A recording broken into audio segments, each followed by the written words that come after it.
welcome back to my videos. We are talking about sleep training again today. We're going to do day 2 and 3. So sleep training day 2 actually went really well.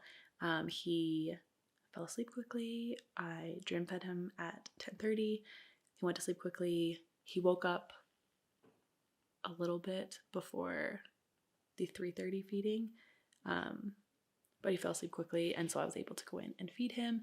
And the time reduced from the first night, which is what we're trying to do. We are trying to reduce the feeding time so that he eventually sleeps through the night. So I think it was, I'll put up my little thing again, but I think it was about 10 minutes that he just did on his own. And then he went back to sleep. And then he actually woke up at 5 and he had peed through his sleeper, which was really irritating for all of us.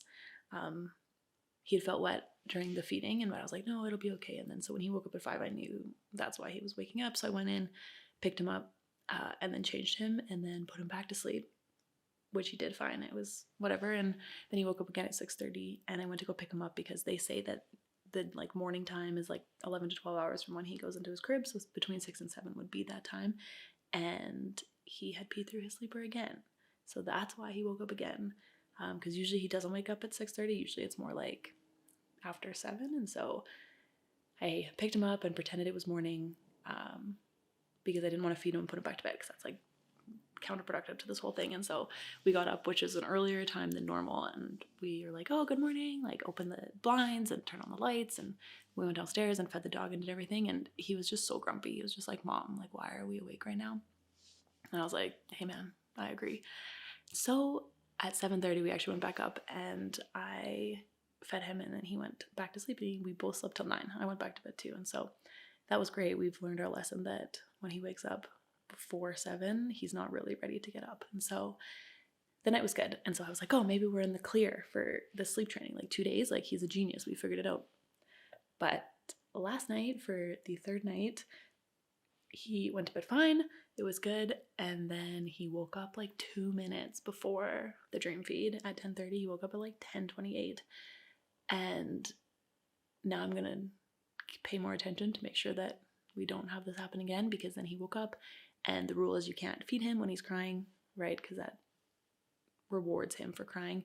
And so I had to make sure he was going to go back to sleep. And so it took a little bit more than an hour, going in with the 5 minutes, 10 minutes, and 15 minutes all the way until he was supposed to go to sleep.